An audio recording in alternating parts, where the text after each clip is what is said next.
Hello, my name is Kevin Vickers, and I would love to share this story with you called Last Stop on Market Street.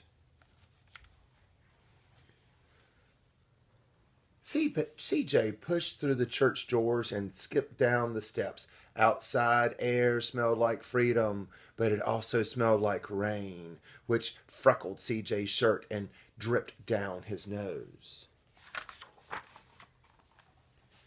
He ducked under his Nana's umbrella, saying, "How come we always gotta wait for the bus out in all this wet? Trees get thirsty too," his Nana told him. "Don't you see that big one drinking through a straw?" CJ looked for a long time, but he never saw a straw. From the bus stop, he watched water pool on flower petals, watched rain patter against the windshield of a nearby car. His friend Colby climbed in, gave CJ a wave, and drove off with his dad. "Nana, how come we don't got a car?" "Boy, what do we need a car for? We got a bus that breathes fire, and old Mr. Dennis, who always has a trick for you." The bus creaked to a stop in front of them. It sighed and sagged, and the doors swung open. "What's that I see?" Mr. Dennis asked. He pulled a coin from behind CJ's ear, placed it in his palm. Nana laughed her deep laugh and pushed CJ along. They sat right up front. The man across the way was tuning a guitar, and an old woman was curlers, had butterflies in a jar. Nana gave everybody a great big smile and a good afternoon, and she made sure that CJ did the same.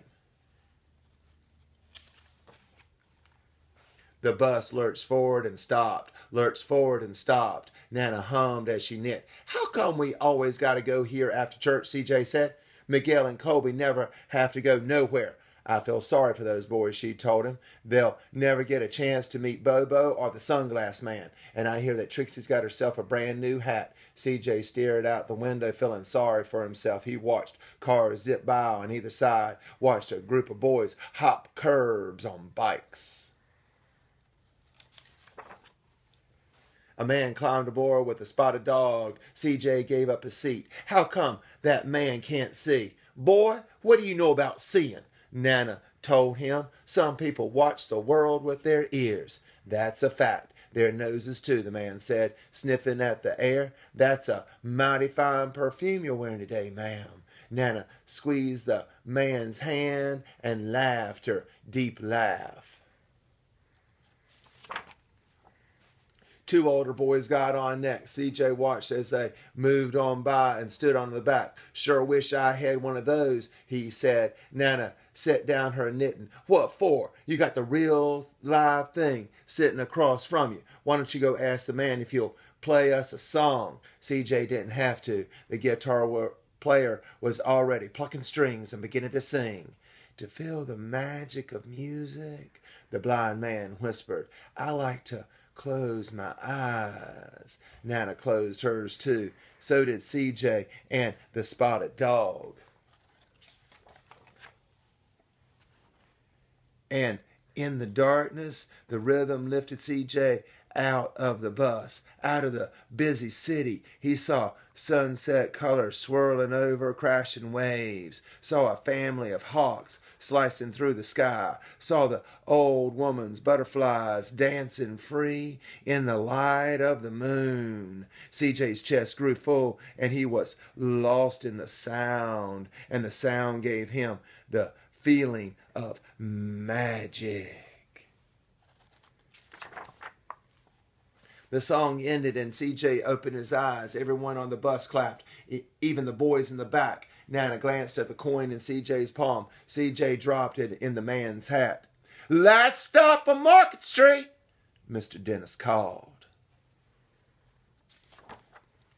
CJ looked around as he stepped off the bus. Crumbling sidewalks and broken down doors, graffiti-tagged windows and boarded-up stores. He reached for his Nana's hand. "How come it's always so dirty over here?" She smiled and pointed to the sky. "Sometimes when you're surrounded by dirt, CJ, you're a better witness for what's beautiful." CJ saw the perfect rainbow arching over their soup kitchen. He wondered how his Nana always found beautiful where he never even thought to look. He looked all around them again, at the bus rounded the corner out of sight, at the broken street lamps still lit up bright, at the stray cat shadows moving across the wall. When he spotted their familiar faces in the window, he said, "I'm glad we came." He thought his Nana might laugh her deep laugh, but she didn't. She patted him on the head and told him, "Me too, CJ. Now come on."